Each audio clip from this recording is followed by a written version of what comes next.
All right, settle in, my friends, because today we're diving deep into the messy, beautiful, and sometimes brutally honest world of money. You know, people always hit me up, slide into my DMs asking, dude, what is your secret? How'd you build that crazy portfolio by 27? You wizard. And I tell them the truth. But nobody ever believes me. They want the magic pill, the get rich quick scheme, the secret handshake to the millionaire club. Sorry to burst your bubble, but there is no secret handshake. Just a whole lot of boring consistency and a dash of anti-intuitive thinking. Let me hit you with some real talk right off the bat. I've been pouring roughly $2,000 a month into investments for the past 4 years. And yeah, that is added up to a portfolio north of $300,000. And no, I wasn't born with a silver spoon, although that would have been pretty sweet. Right, I wasn't dirt poor either. I was smack dab in the middle, navigating that suburban jungle like everyone else. And guess what? Your boy here, still rocking $20,000 in student loan debt. So yeah, I get it. I totally get it when you hear people chirping, just invest, bro,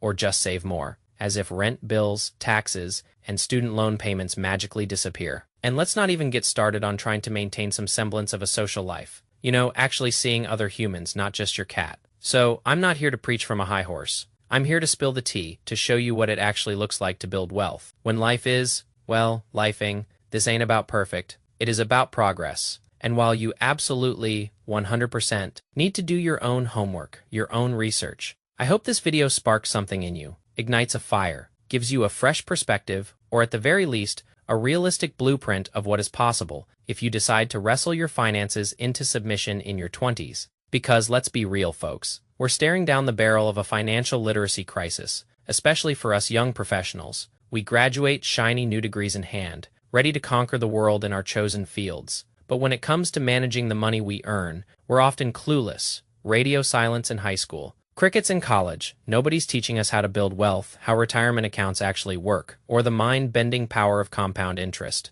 It is like they teach you how to drive a fancy car, but forget to tell you how to put gas in it. And that, my friends, is exactly why I'm here. This channel is my mission, my personal crusade to make money feel less like a cryptic ancient language and more like a tool you can actually use. To show you that financial freedom isn't some distant galaxy, but an achievable reality. If you've got the guts to be patient and let the magic unfold, it is built on boring, consistent investments, solid habits, and making smart, often anti-intuitive decisions over decades. So, let's peel back the layers. Let's talk numbers. Real numbers. I'm going to walk you through what investing $2,000 a month can actually get you. Like I said, I've been doing this for 4 years, and honestly, the only reason a 27-year-old like me can even fathom investing that much is because I made a conscious, strategic decision early on to chase a higher-paying engineering career, and this is the crucial part, to actually use that income wisely. Now, I'm going to be brutally honest with you. To invest $2,000 a month like I'm doing, you probably need a pretty decent salary. I don't want to discourage anyone, because investing $50 a month is infinitely better than investing $0 a month. But the express lane to $300,000 by 27, instead of, say, my mid-30s,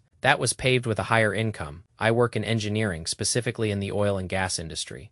And yeah, it can be a grind, stressful, demanding, but I figured out pretty quickly that a high income in your 20s is a golden ticket, a massive opportunity, as long as you don't squander it trying to impress people, or worse, trying to look rich when you're anything but. So many people get that bigger paycheck, and then slowly, subtly, they fall into the trap of needing that high income forever. They upgrade their car, their apartment, their avocado toast budget, and suddenly, they're on a financial treadmill that never stops. But I saw this job, this high-paying engineering gig, as a tool, not a destination. I wanted to take the money from a career I enjoy now, but maybe don't want to do for the next 40 years, and funnel every spare penny into investments. Investments that would eventually buy back my time, buy back my freedom. Now, some of you eagle-eyed viewers, you might remember my last video where I said making $135,000 a year didn't change my life in the way I thought it would. And let's be clear, I wasn't saying $135,000 is chump change. Objectively, it is a fantastic income, and I'm incredibly grateful for it, especially at my age. But what I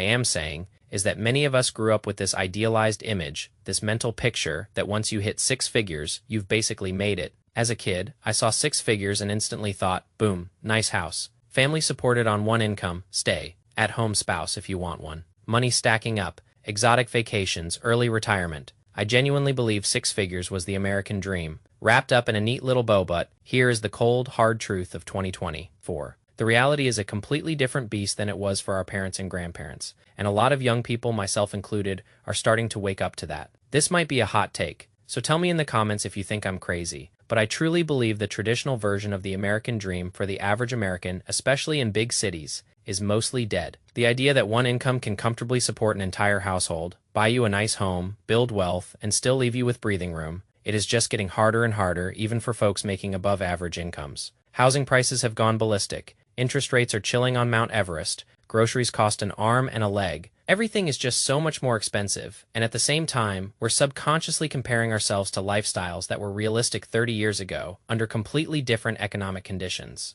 So, even with a six-figure salary, now, it honestly feels like you have to make a choice. You can aggressively invest for your future, which is the path I chose. And how I managed to hit $2,000 a month and build a $300,000 portfolio. Or you can stretch yourself thin trying to buy a house and maintain the illusion of living that traditional American dream. And yeah, location plays a huge role too, because making six figures in a small town is a whole different ballgame than making six figures in a sprawling metropolis. But I think a lot of people in major cities are nodding their heads right now. They know exactly what I'm talking about. This sounds absolutely bonkers to say out loud, but I honestly think becoming a millionaire through investing is more realistic today than trying to resurrect that old American dream lifestyle where the family buys a big house. The man supports everyone on one income, and you can stay loyal to a company for 40 years and then ride off into a comfortable retirement. The rules have changed, folks, whether we want to admit it or not. So instead of being bitter about it, I'd rather adapt. I'd rather use my high income strategically to invest while I'm in my 20s.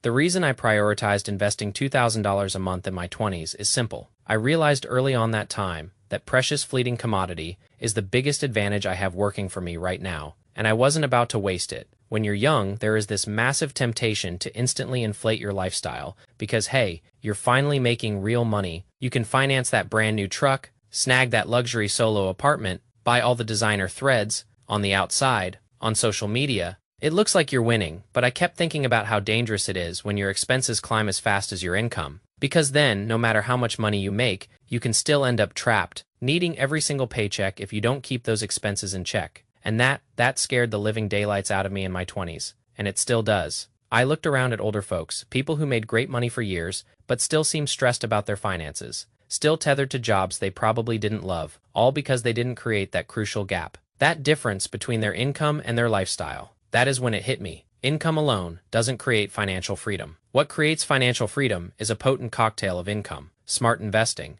and living below your means. So instead of trying to look rich now, I decided I'd rather build wealth quietly in the background while nobody's paying attention. And investing $2,000 a month in your 20s, it is not about becoming rich overnight. Let's be clear, it is about putting yourself in a radically different position 10, 15, 20 years from now. Every single dollar I invest today is buying me more future freedom, more flexibility down the road, more peace of mind. It is buying me the ability to not have to work 40 weeks forever, maybe not panic if I lose my job, and definitely not stay stuck in a career purely because the paycheck is good. Once I truly grasped compound interest, once I saw how powerful boring consistency becomes over time, it completely flipped my perspective on money. I stopped seeing money as something to immediately spend and started seeing it as a powerful tool. Because if I can build a large enough portfolio while I'm still young, eventually those investments are going to start compounding more than I'm even making on my paychecks. And man, that is going to be an awesome feeling. And when I say I've been investing about $2,000 a month, I also want to be super transparent about what that actually looks like.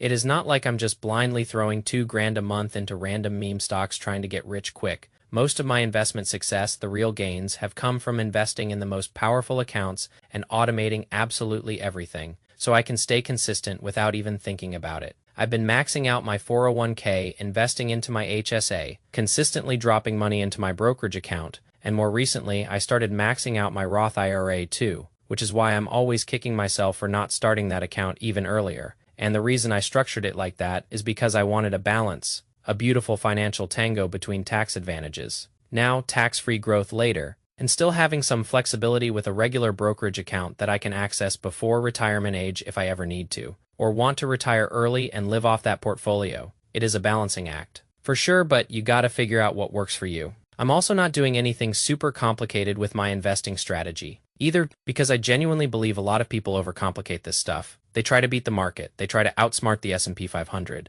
They chase that next hot stock tip. My portfolio, honestly, it is incredibly simple. I primarily invest in a 3 ETF split, VOCAG, and SHD because I wanted a mix of broad market exposure, more aggressive growth through tech and higher growth potential companies, and dividend-paying companies that produce cash flow that I can reinvest. So in my mind, it is a perfect balance between growth now and future dividend income later. And obviously, there are a million different ways you could build your own portfolio. I'm not a financial advisor, and I'm not claiming this is the be-all, end-all perfect strategy. But for me, the biggest priority was building something simple enough that I could consistently stick to long-term, without constantly stressing about the daily market swings. I truly believe consistency and time in the market matter way more than trying to be the smartest investor in the room. Now, eventually, yeah, you do want to optimize those percentages, because the difference of 1, 2, or 3% gains on your returns over decades means a whole heck of a lot. But most people, and I mean most, would be far better off just investing in the S&P 500 than constantly flip-flopping between individual stocks. It just takes the stress out of investing and allows you to focus on the discipline and increasing your income. Other skills that are also incredibly important in your 20s.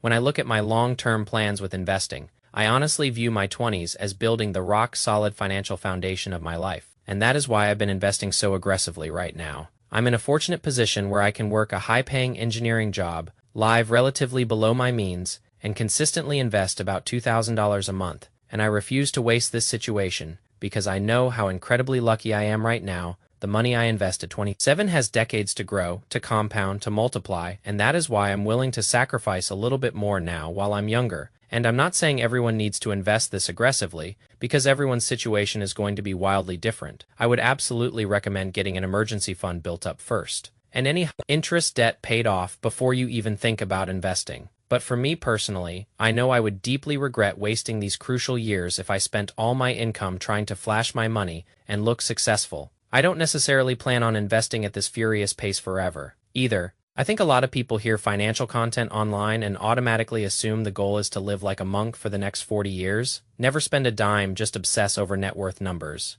But that is not how I see it. My plan is to use my 20s to build as much momentum as humanly possible, because mathematically, this is when investing has the biggest impact. You have the most time on your side. And then once I cruise into my 30s, I'll probably start easing off the gas a little bit, shifting priorities towards other financial goals. I do eventually want a house. I do eventually want more balance in my life. I want the freedom to travel more, maybe slow down professionally at some point, start a family one day. But I firmly believe that investing aggressively now is what gives me the ability to do all those things later without feeling financially stressed. That is really the whole point behind this $2,000 a month investing strategy. I'm basically trying to front load as much of the investing as I can while my income is high and my expenses are relatively low, so that future me, the me in my 30s, 40s, 50s, has tons of options. Even though engineering has been incredibly good to me financially, I also know I probably don't want to work in engineering forever, and I definitely don't want to feel trapped to one job just because my expenses are too high,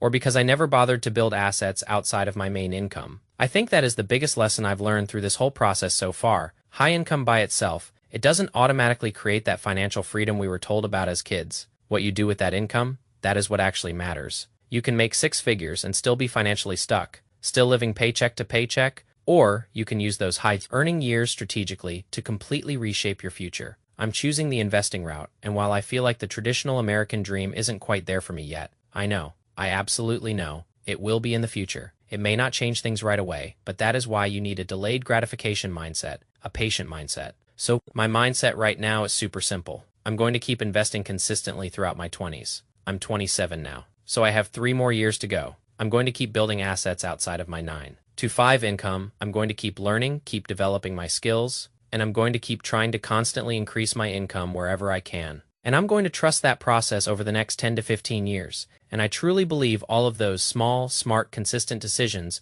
are eventually going to win for me in the long run. So, that is all I had for this video, folks. Leave a comment down below. Let me know how much you are investing each month, and I'd love to hear your financial goals and the current situation that you're in. Thank you to everyone who is consistently supporting this channel and helping it grow. This community that we are building here is amazing, and I'm thankful for each and every one of you. As always, I'll see you all in the next one. Stay boring, stay patient. Peace.